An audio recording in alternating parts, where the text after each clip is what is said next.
said or should ba da manimi ye de esomo na ye da seda ma this way chocolate drink and then the coffee drink this way 1 2 3 this one on direct tea creamer best point saving salons best assurance you too nchine need fufuo and na fiti abekwan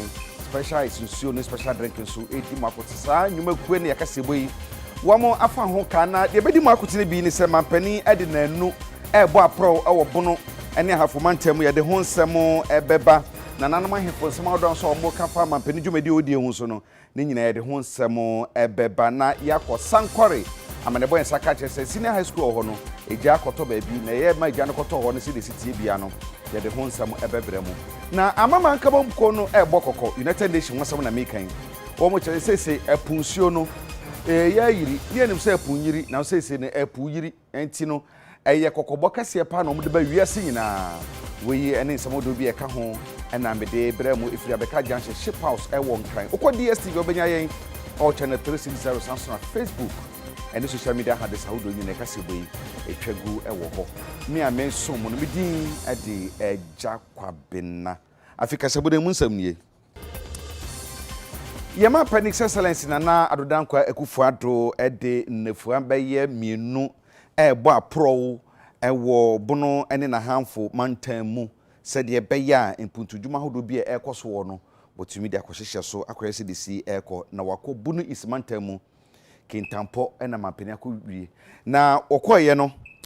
court dan kase esi ama manfo e won potem no mampani akotwa homa mu adane ede ama omanfo no Court complex eye abonta anase yentafo a ni nyina mu no mensini court no womu ebenya court baako asan aka ho ani nyina na chief justice ene besi saa ginaye no na saa court complex ya wosi yi wei eka aban na nado danko Akufo-Addo ne hyehyeye a wode gu akwan mu se obema emra ya adwuma na ensenie ewo court no akọ wano a omanfo mre ho kra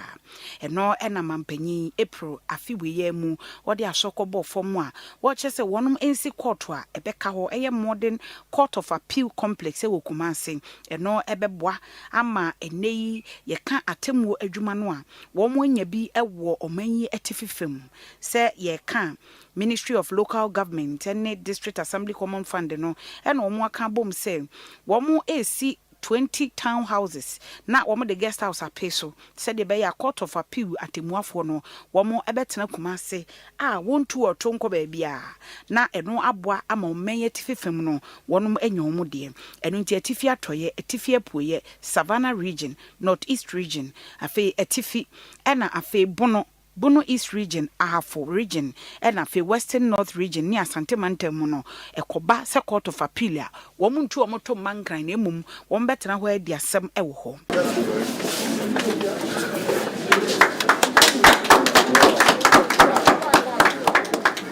enti prang ha no wo Pro West constituency na mampanyi Akufo-Addo ekobie eye administration block a eno so eye regional feeder roads department a aboa ama mampanyi kopie mu ewo ho bi ndo wa say wo atfefa wa ye edi ama entapoman yi na court den akoye bi se broni se double apartment the district magistrate court efa ba ko aka no yenhu ne edi beye na nanom esusu se ebe yi a na nko hu chief justice na ma promodia edi ba ko aka no aye high court edi amabunu east sense ye be se sika ko su baby ko fro ewe na na me da wase we ni ye semwe ya ma ye I will send the message to the chief justice, see how else we can do, what we can do about it. Woman penny aprobo ye oboya obuno ismantemu na nana Agya di nkroto so mienu wono na emo traditional area kronti hini datu dwechirem se nneema pa mampani na nado eye adema eye kwintamponi ne potemu no omani so na mo so meye bi ede adanase Abra UTV nsentwofo ene konti hene edi nkomo no wo kire se sanhyehyɛ pa a aban no ede aba no aboa papa titru ene planting for food and jobs enu sei se wo ba kentampo akuafo wo ho no aboa wo mu so munya fertilizer and afi seedlings anase wo mu etintim nnobaya hodo a ni nyina no aboa ama ene wo mu nnobaya no aso doso nana when is when so so said district biara kwan obefa so ema yenya factory na mebun enye adwuma aye na kentampo so de ye ka mango ana ene kentampo enti kentampo ye de eye mango juice processing factory ewo appetite kentampo kruti he ya eno echi ye san eguso ewo ginger akakedro factory ewo chira na yesi dan awie aka mfidi e de begum nko a nim se we nyina esia mabun ebenye adwuma aye senia oka aye no na we ni nyina ekin so si ehwe animu ha ya abrosan fefe a open so yesia eye business resource center ebetumi aboa ankrankra enwuma eno so enam so a mabun so ebenya adwuma aye Mahu efri na nan kasa. Se dwuma no bia ye no bia somwani. Mo se ye boa cashew producers. Schools ewa Kintampo. Rosa ya mahu contract. Wo Bron East. Rosa kese atebubu Kwame Danso Kintampo ABAC Prime. Atebubu Kumfia Fakwesi Doma kese ni Busunya Road. Afen so no town roads CCA no. Nukra wa ne say some of them no enam sika 70 no the progress on the roads no astol kakra. Nanso ishishaya ene Minister of Finance ni roads aya no. Amana ba ne say afen no etwa boabo sika no a ye ba be ma contractor for no wasan kwan mebobo no nyina no ebebe bio ma ba betsa so aye adwuma no ama progress no and also ka second year of roads aye Kintampo town roads na now ka ho asem no and also so you will see some results from the work ye ba be and me can say region no ba government developments so will be dispersed, you know. I'm someone who says,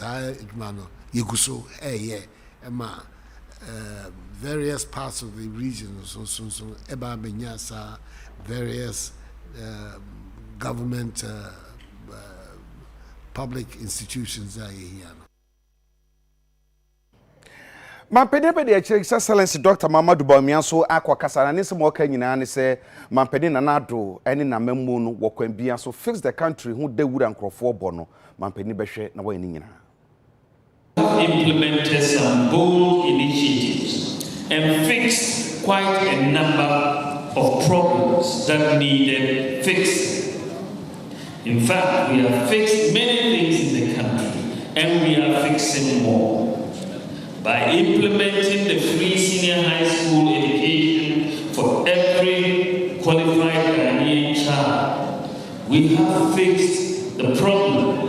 and provided relief to parents and guardians from the agony, shame, and indignity of being unable to pay for their wards education. And we have set our teenagers on a life-changing path by bringing an end to doom so and at the same time cumulatively reducing electricity prices for all Ghanaians. We have fixed the woes of households and enterprises, be they cold stores or vulcanizers. By undertaking the banking sector cleanup exercise, we have fixed the problem of depositors losing their lifetime savings. By restoring the teacher and nursing trainee allowances, we have fixed parts of their daily education earnings. We are fixing unemployment with jobs for the youth, including unemployed university graduates. We have unfrozen the freeze that was put on recruitment into the public sector. We have provided over 750,000 jobs, including 100,000 for now. The NDC will certainly take us back to the era of unemployed graduates association. They will take us back to the IMF and their killer conditionalities. They will take us back to the days of doomsday. They will take us back to the days of freeze in public sector employment. They will take us back to the days where public sector workers who work for 2 years and more were only paid 3 months of their salary. We know them. We have lived with their experience and we know how bitter it was. We will definitely revisit those dark days if you do not work very hard to make sure that the NDC does not come close to the corridors of power again.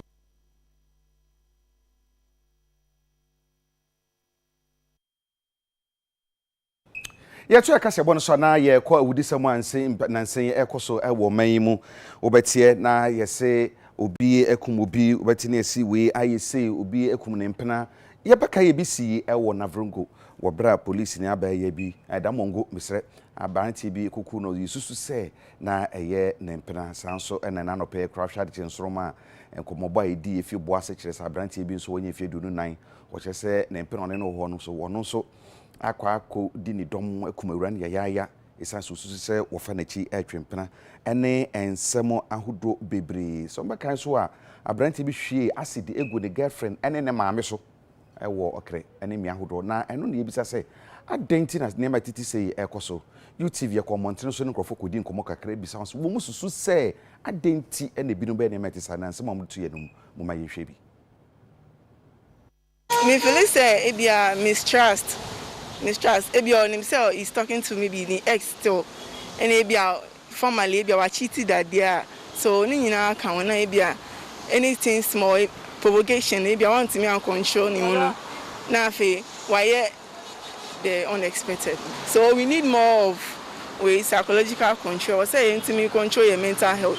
because as you know more are mad but few I chase me sure say yeah about sika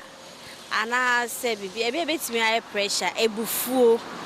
ebe o man ho kwan ama ne bu efu too much bibi e wo se nka onya abokyere no onya abokyere o man ho kwan ama ne bufu ye ero obi nso ho a ebe a wan sheda eno ye ti say no se de wiase na ye no owuo na adoso ebe o wan sheda ebe ana se de meka eye ebufuo ena obi a opia no ana so otama ade bo no nani ba no so no na nipa no wahwere na nkwa ye won se woni be ma yi nseman because mema no mabufo na ano ohye nti won se bebi a wokeka akọ na ano de e wo se wujai e na be ma no nso no e wo se wupie se ne e be ya wonfa wo ho nkotu asem because wahwere no ne wahwere no e na wo be sa akọ akodam nso wo mba be hwere wo be hwere wo ma anger management ubufu a wo se utumi nya control over ubufu no. But so many things contribute to that particular bufu nebano, financially, emotionally, and you know things about life. And saying you are saying, "O person who come anymore,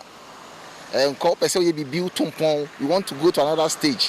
What is here in life? But it's like if you are only partner or my bread, mo person mo mutu na mo bi. E ko do baby na fi na as a ni life asisa akonya ndamfo. So me e betimi aba ne say. Financially, suicide, be a bano, then it also say, wouldn't it be compensation be one abrabo mu ama change about. Or say watching him sa at the Kudiano and Bem inti Onjaya na everyone know about Bakum Yemiensa or Jaya or Quaco Statibium, I feel class 1. Minko Menima now say Minko Mechi. Ya na a mano I are trapped in the relationship. Abutre Ewin Kunimdi endurance. When you be yard, then Kremano, who feel say, baby, I do no wound to me, just let the person be. And then I'm man, because I think a cla. Nephew, so in Banso, who are only seen Kunkasa, anyhow. Because so who say, I couldn't, that must say, and I say, Edmore and Pin in Bassa Fesino. The Bua Montias, and the woman to come to quantity to my man there before. Turensa, if you are young Teshes or Kuno, the way your bonnet can now go for some Abetun. And you much as a Bema Bufua. Or you're sad. When men are angry, they act. Seni bufu asen ko be boto na asem na ha na te se oba be bosa na odwenwen ho no. Ihe no pa. Ono no be se o act but oba be withdraw. Oba be bosa kakra. At the cellular level, the chemical level, no adrenaline. Send no here. Them man more. And if here now when you control now anger ni abufu no. As I say abufu papa na actions. You must do something. But a lot of the time no, medicine ni na fueled by emotions. Atenka. Okay. Na atenka no ba ko a hapa abufu. Relationship of all kinds. Say wa ware no. Say wa no twempana. So wa damfo. It is not equal to slavery. No.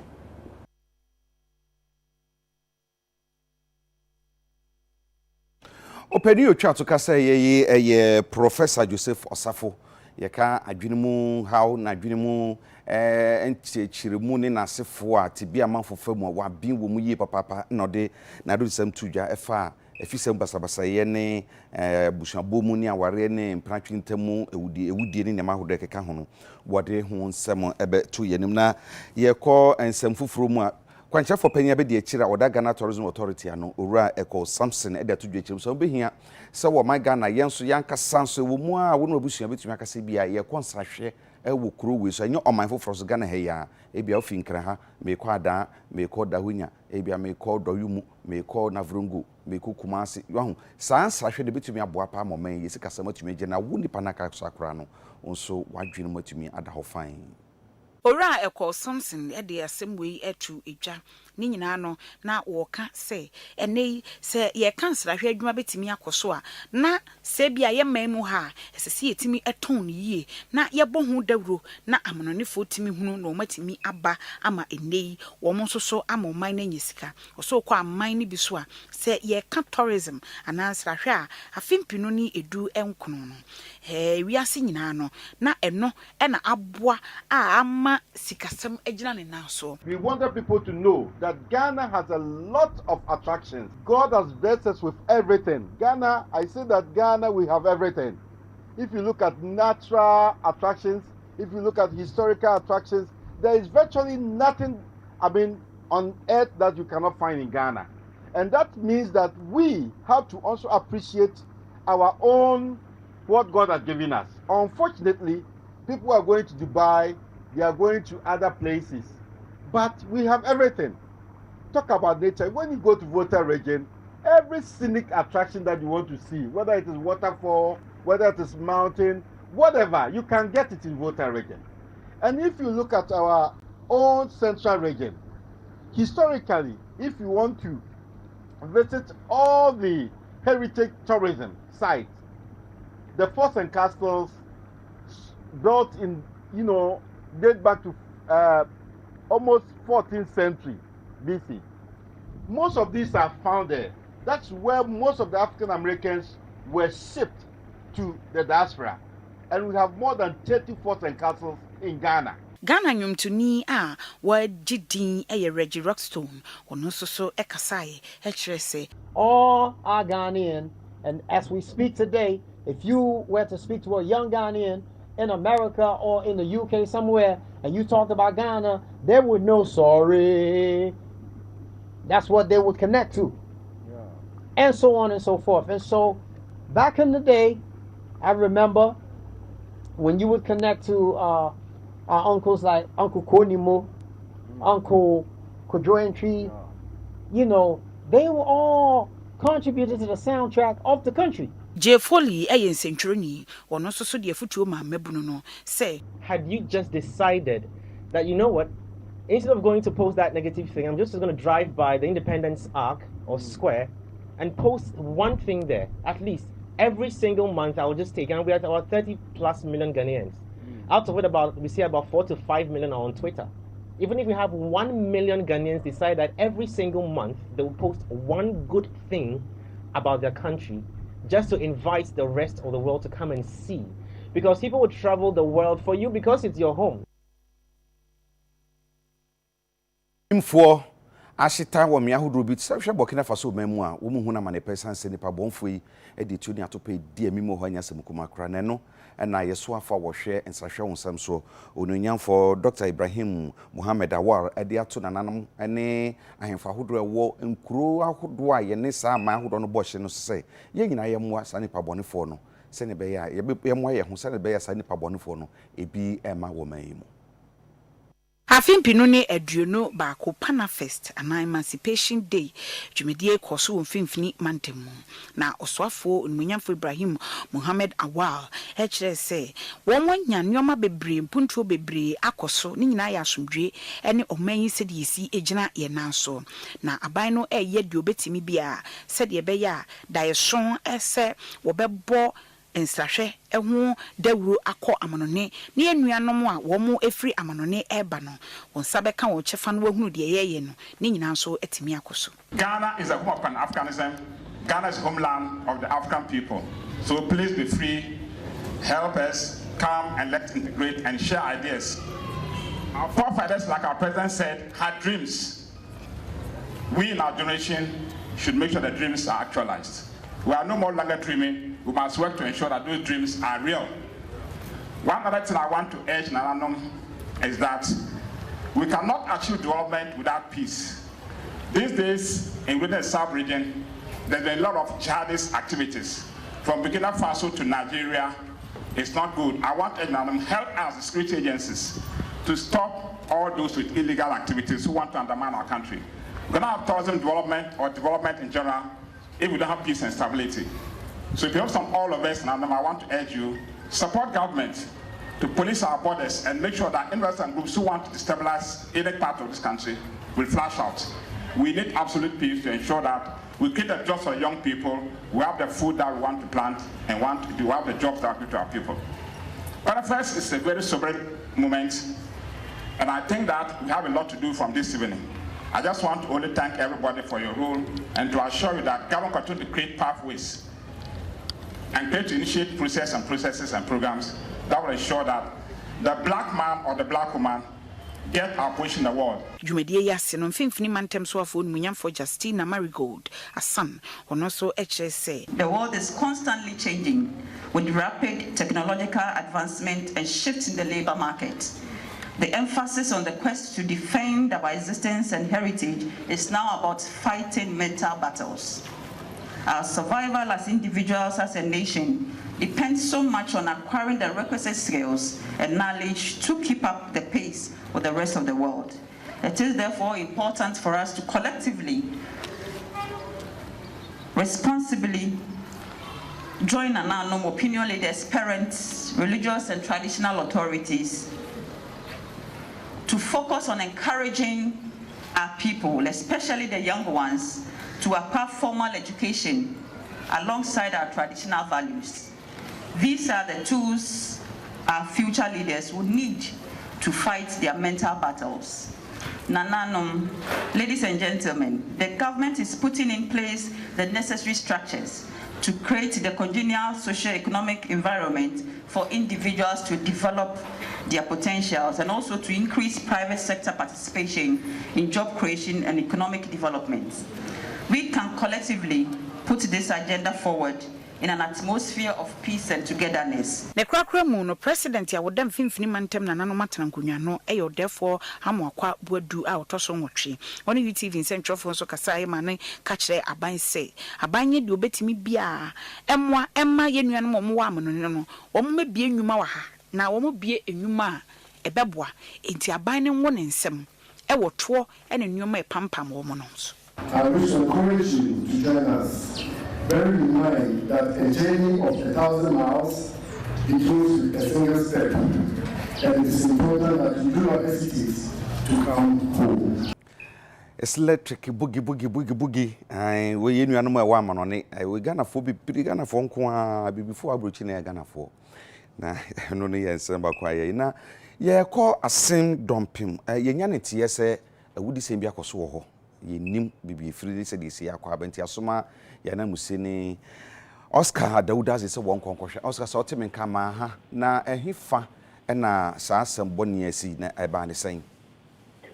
Yo, Minya Bema made us say, a homotia Samuel see a war at Saint Dumpim. I said Dumpim, a clear war at Saint Central, mentionable a war and Filman Timu. A play yan in Tiesa said, you say, will be a cool be. Ate Dumpimeno, nature say, despite media and for UTV, PSFM, Herald and Trophy, to me could do ho. You could do honor, nature say, and a great so do yɛhwehwɛmu a ɛyɛ ɛde di sɛ wɔpani bi a yɛfrɛ no sɛ owura ferris baratama yɛade a wɔdi mfeɛ no aduonu mmienu 22 years papa yi wɔfi asensɛnkyiem ɛwɔ asen north wɔne n'abusuafoɔ mekyerɛ ne papa ne maame ɛna ɛte asensɛnkyiem hɔ na ne nua bɛrima ɛna ɛfrɛ no sɛ wɔmmla asen dɔmpem na wɔntumi mmɛboa na wɔnyɛ n'adwuma bi na agya wɔn nso ma ne bi na wɔma ne nsa nkɔ n'ano na ɛyɛ ɔpanin a kyerɛ sɛ ferris ntɛm no aso ɛna wɔbaayɛ wɔbrɛ a wɔbɛduu ase dɔmpem no bɛyɛ bosom nson nie wɔnom ayɛ adwuma kakra apɛ sika kakra agya wɔn mpɛ sɛ wɔn de bɔ blaa ɛnbrɛ nimbrɛ na ɔkrae sɛ wɔkɔ ase dɔmpem kurom akɔyɛ adeɛ kakra ba ne nua bɛma no kyerɛm sɛ wante ne nka biom ɛne sɛ ɛna nɔpɛ yi utv nsɛmtwerɛfoɔ nya ne nteyɛ sɛ awerɛhosɛm bi asi a ɛne sɛ wɔbi ato nsuo mu ma wɔwu nsuo no de nsuo ɔnwa pɔtɔka sɛ ne bɛka sɛ river ɔnwa na nanom ne mpanimfoɔ nsɛmtwerɛfoɔ ka ho bie kɔduu hɔ no na yɛhwɛ emu no sɛdeɛ ɛteɛ no sɛ nsɛmtwerɛfoɔ deɛ yɛdwuma ne dɔɔso nti nsɛm sɛ ni akɔho bi akɔ wɔbi tɔ nsuo mu no sɛdeɛ wɔfiri mu a ɛwɔ sɛdeɛ mu no na ɔteɛ wɔwu a ɛwɔ deɛ teɛ ɔnwui so a ɛwɔ deɛ teɛ yɛkɔyɛ na yɛdi adanseɛ sɛ ɛkɔyɛ te sɛ wɔbi a yɛaboro no eku no na emogya mpo sɛbe ɛwɔ ne ho firi ne hwene mu n'anum na adeɛ epie ɛno akyi yɛhwɛ ne nsa ho ne nipadua n'akoa ne bi a na asa akam bi wɔ ho a ebi adanseɛ sɛ nipa bi ayɛ ne dɔm anaasɛ wɔn eku no na wɔn ahyɛ dade na akɔto nsuo mu sɛ nsuo mu akɔtɔ na wafiri mu ehwɛma ne bɛtɔ gya sɛ wɔpanin a wafiri mu wɔnom nsa wɔnom enubɔne wɔyɛ nipa bɔne saa na akɔba didi saa no na emu ayɛrɛm kakra ndɔmanfoɔ a yi ti nsɛmtwerɛfoɔ kɔto na ɛne ɔmo tete nkɔmɔ nyinaa akyerɛ mu sɛ wɔn mu susu sɛ wɔbi ɛna ahyɛ da eku oni no na wahyɛ da na akɔto nsuo mu sɛ owu mɛna ɔkasa yi asene for so divisional police command esan sɛ ɛhɔ no wɔ ɔmo jurisdiction mu nti no ɔmo akɔfa emu no akɔto wɔn kukum a ɔmo gu so yɛ nsɛm nhwehwɛ mu no yɛ ne ɛyɛ DSP Daniel Kwabena da kwa wɔyɛ asene for so divisional crime officer twetwe nkɔmɔ no wakyerɛ mu akyerɛ yɛ sɛ wɔn mo akyi nipa baako a wɔn susu sɛ owuo wei deɛ wɔnim ho bie ɛnti sɛ wɔnim ho bie sɛ wɔnim ho bie no UTV nsɛmtwerɛfoɔ yɛdeɛ ni edi akyire fɛnhyɛm yɛbɛsi mbɛbɛ biara no na yɛmfa ɛnka mo yɛtiefoɔ na Oscar Adewudazi amanneɛbɔ no esi se nana yebisa sɛ ebia no honam na kwa ne baabi wɔ hɔ a yɛtwa de afiri hɔ mpempin bibi sɛ esi eta twa kwa ne bi de afiri hɔ na hwɛ wura yɛ ɔda hɔ yi a ne honam na kwa ne yɛyi baabi de afiri ho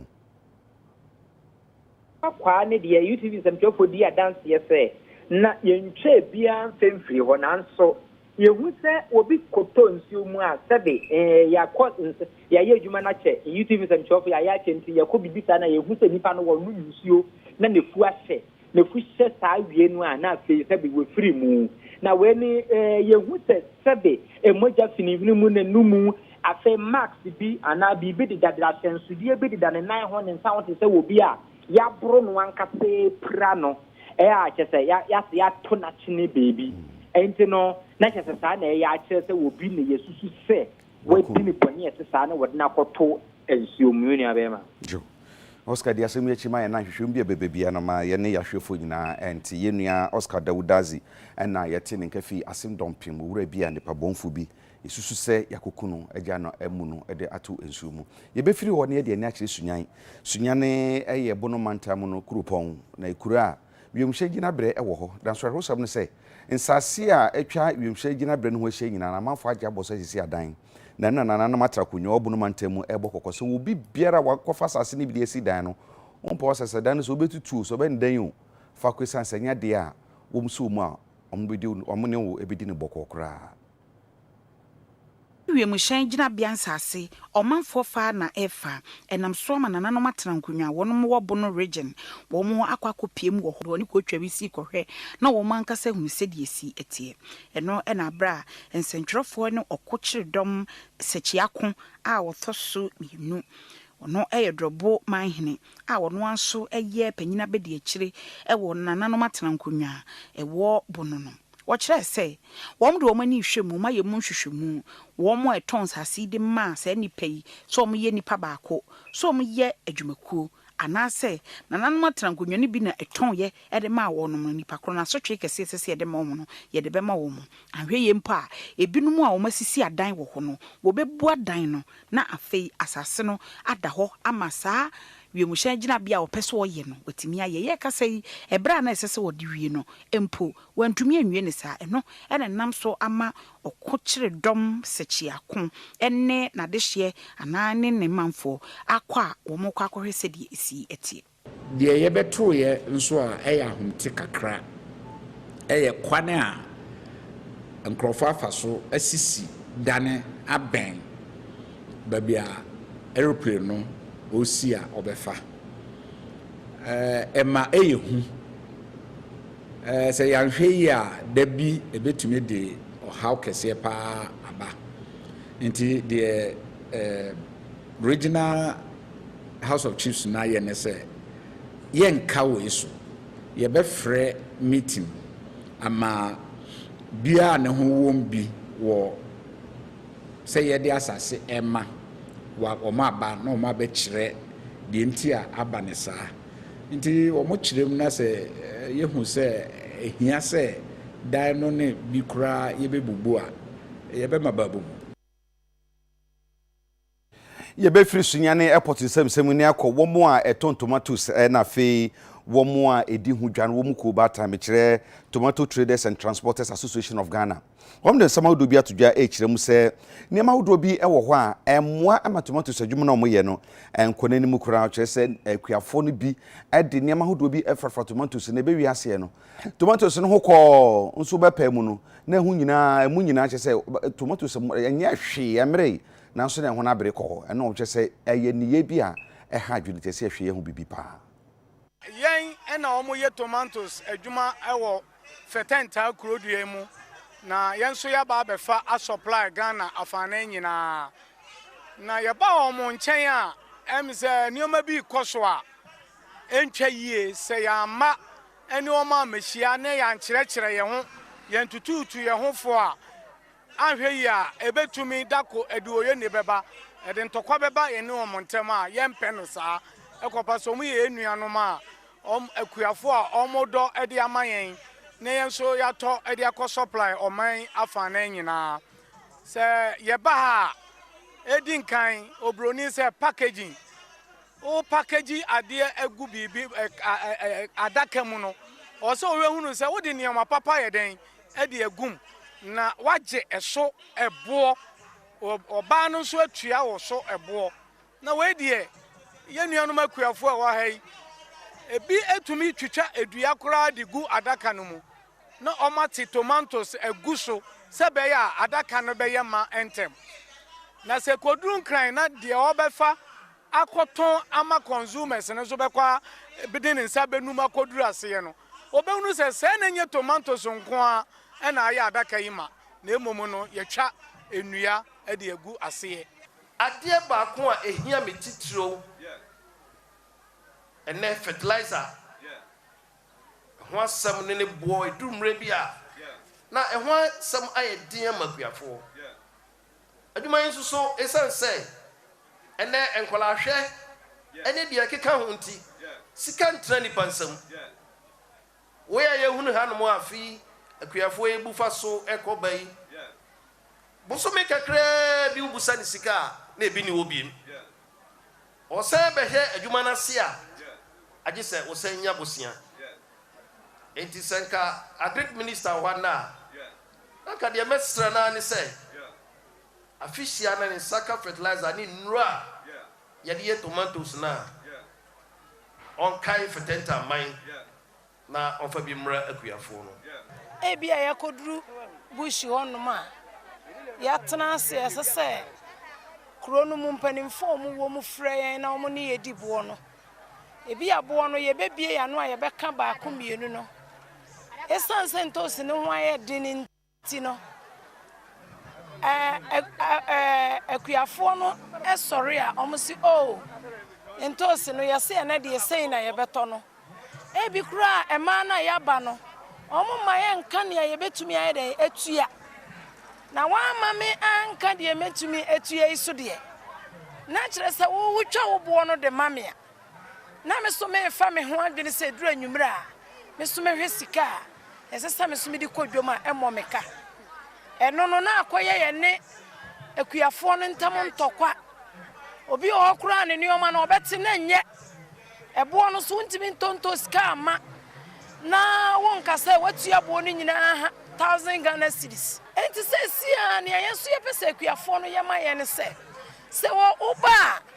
nipa mienu nioma ntumi nya peda obia nti na ye chedin mpanimfo sensamoni nti na ye chedin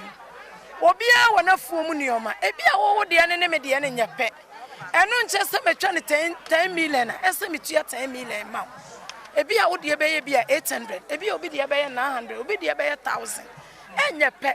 but gine de ne ene ne fetenta de wo nya koduru ho wia omo se de wetwa no no se once awde adaka na bre ne tontosi no nko ade ene obaji ni sika se wo delay ni o ma na nkoduru dwam ntama akofa asamaba enu nti madodo na ntimi emfa sika no nsan mre akuafo no back na ye kada ho nti yesre na nanom atere nkonwa mo wo fetenta ya be konsen fufuru mu ana ye ko technical advisor e de ma mampani abedi akire na onukura ye homesuan wa bi wo ye pa ye onukura ya so na ye kwankyerefo pani a oda Aliu Mahama Foundation ano Dr. SK Frimpong wode afutu ma se empempe tabode wuro se emaya suku kone adesua no ehu ehia ye girl child education no na no kyerese ya sempa na mu no ye kanesa no emema de no so mama ye wirefi esanse emema so wo ho a esitumi boa na omuso homesuan ekonanim de bia ye kan say ye boa nkrofa ye boa mba no because ya adwenkyere ni say mba na kechi nezo say mba na kechi de na be say ye boa mba na be hia say mbema no so beti ase adekrenti na be hia say mba no ye betumi aboa mo say omuso betumi edu prepare so a mbema bebre edu evi say Royal Aid Foundation egitum say mbema na anti ase a omadwen be ye omo say ewiase nyina eka mbema na hye say a mba no be ko enim neso so omuti ase a mbema na nkasa kra na beba aba beboa say betumi aboa mba no so omo so ombe ko enim sa adwene ntina ye di dwumedi ediba se mbema no yenso ye be kyerɛkyerɛ mbema se ombeti ase se ehia first ye be kyerɛkyerɛ mbema na boa omo se omo so no abrabo pa esese omo tena ewo oman Ghana mu na wiase no ombeti na sa abrabo ne mu na ekyire nso no omo so beti ase se ye boa ye nua mba no se omo so betumi edu impepeso a ye pese omo du. The Empowering Lot More She's initiative is to empower the men and guide them to stand in solidarity with women to create a bold, visible, and united force for gender equality. The purpose of this project is to holistically empower the boy child and groom males to understand the needs of the girl child and empower more women. Unquote. Women can't do alone. Men can't do alone. Government can't do alone. Ladies and gentlemen, as a country, we want to end gender inequality, and to do that, we need everyone to be involved. Let us join forces to galvanize as many men and boys as possible to be advocates for gender equality. It shouldn't be a fanfare or a one-day event. It should rather be a daily, tangible effort. With your permission now, Chairman, I duly launch today's initiative. Ya kamusa YouTube pramto breka sebo na muhwe de Fabeka Junction Ship House ewo enkran ye konsem fufuru mane de ni chiri sunyan eho na University of Energy and Natural Resources Penifo and this school no ewo school no eyes apon no ene obenfo Kwabena Pamford aye bedwoma dwunchire nhemu bi ni nyina ne se omohwe omen yesikasem nkentenso a nema hodo tuminya ewo yeso nia esuapon hodo so betumi ye de aboase na be ya ebetumi gina Abra Professor Kwabena Pamford edini nsem etudwa ewo ncheche dwumedi ase no wo kire se Ghana ye hwe obade adom ode adom yen pa enyoma miensa eno no eye fomagudie ana gold ana yen kase koko ana yenka se fanwo a yetu na Professor Kwabena Pamford kyerɛ sɛ enam so ama aman ahodo bi ahunu sɛ we ya ade a ekura Ghana mu eno nti eno ɛno mo bɛba bɛto ahyɛ so ɛde aha yetu saa nyoma yi nyina na ɛde akwa amononefo wo mo gyepe na o masan danim na o mum ɛde bo atoso ama yen eti ebraso sɛ ye ni ankasa bɛfa ye hye brahye yensem ye ma Chinese fo yi kwan ɛmo mo mesɛyi ye fom agudie na o muntu nkɔ ensan fambre ye me nto no abɔden so in fact who am betimi amane say we sade back me kai say in the 1960s time I don't see voter down there were Ghanaian professional divers who were part of it and then I don't think we have professional divers you're losing your bibra na ye won into butai see me say edi kan no was say you who said well your gold your oil your cocoa challenges are you facing you I see a class bon your dream now you come out with policies and that one before say out of this fear out of this challenges maybe this is a real nice opportunity to sit down they produce cocoa out of $110 billion now only $1 billion program na any program dey be here the entrepreneurship program that can send me there na program dey obey no to go to me anya another kitty business himself or herself until no ya ba until entrepreneurship no ya ba Ghana na ye pese ko ni mu enya nkwan ko adwuma eyi nyina ye adwuma nti won ko ba no ye kwa Zambia mamu amene boy nsaka che se wo manyina mo ahode o mamu ni nyina fon adum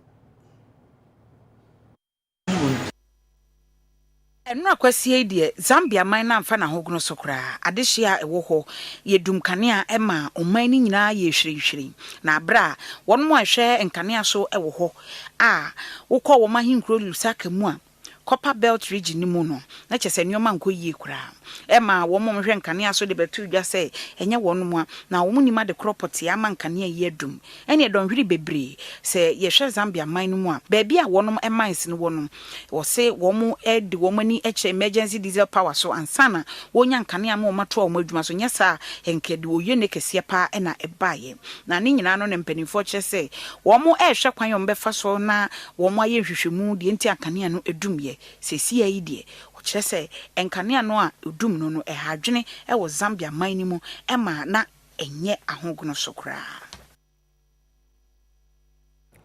ebi adeshima ma na ebigina Zambia fo nsam yi so na ye de kasebo no atwentwen so akotonkra na ansa na ye be kokra no ye ka mo se amama kabunku no so bokoko bi o mo kire se sese no esanse su kire ma ahodo ewo me ahodo no ena ni nti no